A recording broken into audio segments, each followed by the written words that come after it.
شروع اللہ کے نام سے جو بڑا مہربان نہایت رحم والا ہے۔ آئیے اب شروع کرتے ہیں مریم علیہ السلام کا قصہ۔ اللہ تعالیٰ سورہ آل عمران آیت 33 اور 34 میں فرماتے ہیں، بے شک اللہ تعالیٰ نے تمام جہان کے لوگوں میں سے آدم کو اور نوح کو اور ابراہیم کے خاندان اور عمران کے خاندان کو چن لیا کہ یہ سب آپس میں ایک دوسرے کی نسل سے ہیں، اور اللہ تعالیٰ سنتا جانتا ہے۔ جس عمران کا ذکر قرآن مجید نے کیا ہے یہ داؤد علیہ السلام کی اولاد سے ہیں۔ زکریا علیہ السلام کی بیوی یحییٰ علیہ السلام کی والدہ عیشا اور مریم علیہ السلام کی والدہ حنا دونوں حقیقی بہنیں تھیں، اور زکریا علیہ السلام رشتے میں مریم علیہ السلام کے خالو تھے۔ اس طرح یحییٰ علیہ السلام اور مریم علیہ السلام آپس میں خالہ زاد ہیں۔ اللہ تعالیٰ نے اس دور کے کئی واقعات کی طرف اشارہ کیا ہے۔ سب سے پہلا تذکرہ مریم علیہ السلام کی پیدائش کا ہوا ہے۔ یہ واقعہ دمشق میں ہوا۔ زکریا بن دان سلیمان علیہ السلام کی اولاد میں سے تھے۔ دمشق میں زندگی گزار رہے تھے۔ عمر 100 سال سے زیادہ ہو چکی تھی۔ اس قصے کی ابتدا قرآن مجید نے عمران کی بیوی سے کی ہے۔ وہ مریم علیہ السلام کی ماں اور عیسیٰ ابن مریم کی نانی ہیں۔ عمران کی بیوی کے ہاں عرصہ دراز سے کوئی اولاد پیدا نہ ہوئی تھی۔ ایک دن انہوں نے ایک چڑیا کو دیکھا، وہ اپنے بچوں کو خوراک کھلا رہی تھی۔ یہ دیکھ کر انہیں شدت سے اولاد کی خواہش محسوس ہوئی۔ انہوں نے اللہ سے دعا کی، اللہ نے ان کی دعا کو قبول فرمایا۔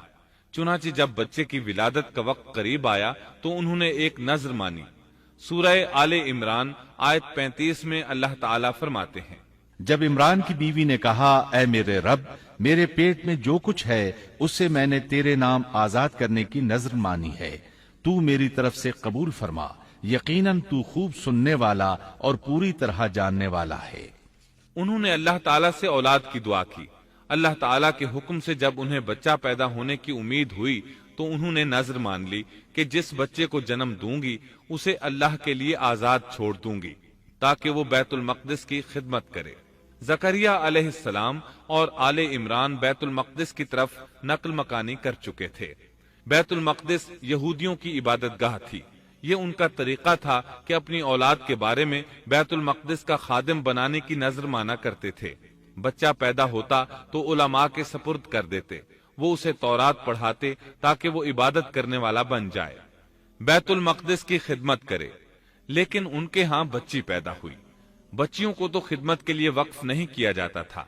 سورہ آل عمران آیت 36 میں ہے، جب بچی پیدا ہوئی تو کہنے لگیں، پروردگار میرے ہاں تو لڑکی ہوئی ہے، اللہ تعالیٰ کو خوب معلوم ہے کہ کیا اولاد ہوئی ہے، اور لڑکا لڑکی جیسا نہیں، میں نے اس کا نام مریم رکھا ہے، میں اسے اور اس کی اولاد کو شیطان مردود سے تیری پناہ میں دیتی ہوں۔ عمران کی بیوی حیرت میں پڑ گئیں کہ انہوں نے تو نذر مان رکھی ہے اور اب لڑکی کو تو بیت المقدس کی خدمت کے لیے وقف نہیں کیا جا سکتا۔ ان کے خاوند عمران بیت المقدس کے عابدوں میں سے تھے۔ بیوی نے ان سے مشورہ کیا، طے ہوا کہ بچی کو ہی خدمت کے لیے وقف کر دیا جائے۔ عمران کی بیوی بچی کو بیت المقدس میں لے آئیں۔ جس بچے کو وقف کرنا ہوتا تھا اس کی کفالت کوئی عالم کرتا تھا۔ عابدوں میں اس وقت یہ جھگڑا پیدا ہوا کہ اس بچی کی کفالت کون کرے گا۔ اس کے لیے آخر یہ طریقہ طے کیا گیا کہ وہ سب اپنا اپنا قلم پانی میں پھینکیں گے، جس کے قلم پر کچھ ظاہر ہو وہ اس کا کفیل بن جائے گا۔ چنانچہ سب نے اپنے قلم پھینک دیے، وہ پانی کے بہاؤ کے ساتھ بہنے لگے، جبکہ زکریا علیہ السلام کا قلم پانی کے بہاؤ کی مخالف سمت بہنے لگا۔ اللہ تعالیٰ سورہ آل عمران آیت 44 میں فرماتے ہیں، تو ان کے پاس نہ تھا جبکہ وہ اپنے قلم ڈال رہے تھے کہ مریم کو ان میں سے کون پالے گا، اور نہ تو ان کے جھگڑے کے وقت ان کے پاس تھا۔ اس طرح زکریا علیہ السلام کفیل قرار پائے۔ مریم علیہ السلام نے بہت اچھی پرورش پائی، وہ بہت تیزی سے پروان چڑھی۔ آپ کا جسم مضبوط اور خوبصورت تھا، بہت نیک اور عبادت گزار تھی، عورتوں میں سب سے زیادہ سچ بولنے والی تھی۔ اللہ تعالیٰ نے انہیں اپنی کرامات سے نواز رکھا تھا۔ اللہ تعالیٰ سورہ آل عمران آیت 37 میں فرماتے ہیں، جب کبھی زکریا ان کے کمرے میں جاتے ان کے پاس روزی رکھی پاتے، وہ پوچھتے اے مریم تیرے پاس یہ روزی کہاں سے آئی؟ وہ جواب دیتی کہ یہ اللہ کے پاس سے ہے، بے شک اللہ تعالیٰ جسے چاہے بے حساب رزق دیتا ہے۔ زکریا علیہ السلام کو جب کہیں جانا ہوتا وہ مریم علیہ السلام کے کمرے کا دروازہ بند کر کے جاتے تھے۔ جب واپس آتے تو اس کے پاس رزق رکھا پاتے اور وہاں غیر موسمی پھل ہوتے۔ بہت تعجب کرتے۔ مریم علیہ السلام انہیں بتاتی یہ پھل اللہ تعالیٰ نے آسمان سے نازل کیے ہیں۔ اللہ تعالیٰ سورۃ المائدہ آیت 75 میں فرماتے ہیں، اور عیسیٰ کی والدہ ایک راست باز عورت تھی، اسی لیے ان کے ہاتھ پر بہت سی کرامات ظاہر ہو رہی تھی۔ ان کی فضیلت سورہ آل عمران آیت 42 میں ان الفاظ میں آئی ہے، اور جب فرشتوں نے کہا اے مریم اللہ تعالیٰ نے تجھے برگزیدہ کر لیا اور تجھے پاک کر دیا اور سارے جہان کی عورتوں میں سے تیرا انتخاب کر لیا۔ سورۃ المائدہ آیت 75 میں ہے۔ مسیح ابن مریم پیغمبر ہونے کے سوا اور کچھ بھی نہیں، اس سے پہلے بھی بہت سے پیغمبر ہو چکے ہیں۔ اس کی والدہ ایک راست باز عورت تھی۔ بخاری، مسلم، ترمذی اور نسائی کی حدیث ہے، نبی کریم صلی اللہ علیہ وسلم نے فرمایا، اپنے زمانے میں مریم علیہ السلام سب سے افضل عورت تھیں اور اس امت میں خدیجہ رضی اللہ عنہا سب سے افضل عورت ہیں۔ بہت سی احادیث میں 4 عورتوں کی فضیلت آئی ہے۔ نبی صلی اللہ علیہ وسلم نے فرمایا سارے جہان کی عورتوں میں سے 4 عورتیں افضل ہیں، مریم بنت عمران، فرعون کی بیوی آسیہ، خدیجہ بنت خویلد اور فاطمہ بنت محمد رضی اللہ عنہن۔ بس ثابت ہوا کہ مریم علیہ السلام کو اللہ تعالیٰ نے بہت فضیلت عطا فرمائی تھی۔